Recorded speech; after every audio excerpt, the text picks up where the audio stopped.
What's up guys, Ivan Carranza here, and today we're gonna talk about right hand muting techniques. A few people have asked me about beginner tutorials or lessons, and I figured I would start with the right hand because if you have a solid right hand technique, then everything that you do with the left hand is gonna be much easier. And just as a disclaimer, I know that there are monster players that don't play exactly like this, but they have found their own particular way of muting the strings to make it work for them.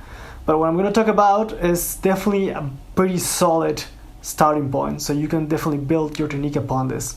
So let's take a look at the right hand, and we're going to use our thumb as an anchor, and we're going to place it over the pickup. In the future, if you decide to play over the neck or closer to the bridge or in between both pickups or whatnot, that is entirely a sound choice, because if I play here, it sounds different than if I play here. But now we're going to concentrate on the thumb as an anchor point. So we're going to place it over the pickup. And what you see pretty commonly as well is that people leave their thumb anchored there all the time. And like I said, there are really, really good players that do this. They have found a way to make it work for them. For me, it never really worked, but because you have to find you have to use either your left hand or some of the other fingers on your right hand to mute. It wasn't really comfortable for me, but I'm gonna demonstrate what I mean. If I play 8 notes, for example, on all the strings, and I play the E string, the A string, the D string, then the G string, these two strings, the A and the E string, are left open, and they can ring out if you're playing up here. That's one major disadvantage of just leaving your thumb there. Another disadvantage is that the distance of your plucking fingers changes if you're playing up here or if you're playing low, because if I'm playing of the E string or the A string, my fingers are kind of curved like this. But if I'm playing on the G string, my hand has to open up. And this movement is definitely different than this movement. And I can feel it on my forearm. If I stretch to play here, it kind of pulls in there. So it's a different kind of set of muscles. And it's you develop different kinds of muscle memory, so to speak.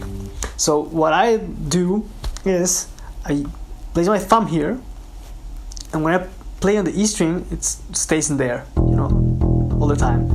If I play on the A string, my thumb stays there, because when I pluck the A string, the finger automatically mutes the E string, so this doesn't ring at all. So the E string is being muted, and I have my thumb as an anchor point, so that gives me stability. When I move to the D string, my thumb goes to the E string, so this string is already muted by my thumb. And when I pluck the D string, the A string is also muted by the plucking fingers. And what this also accomplishes is that the distance between my fingers remains constant. So if I play here, or here, or here, this space of the fingers, this gap, is kind of constant, so the arch of my fingers remains the same as well.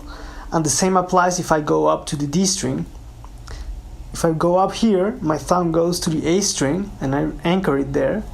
And I anchor it not just at an angle like this, but I also touch slightly the E string so that this is also muted. And then by anchoring on the A string is muted. And then by plucking the G string, the D string is also muted. So a good way to work on this is just playing pretty slowly and playing 8 notes. You can either also mute or dampen all the strings with your left hand. So you go 1, 2, 3, 4, 1, 2, 3, 4, and then you shift 1, 2, 3, 4, 1, 2, 3, 4, and then you can come back up. So 1, 2, 3, 4, 1, 2, 3, 4, 1, 2, 3, 4, 1, 2, 3, 4. You can do that, and when you can speed it up, slowly when you feel comfortable that shifting your thumb.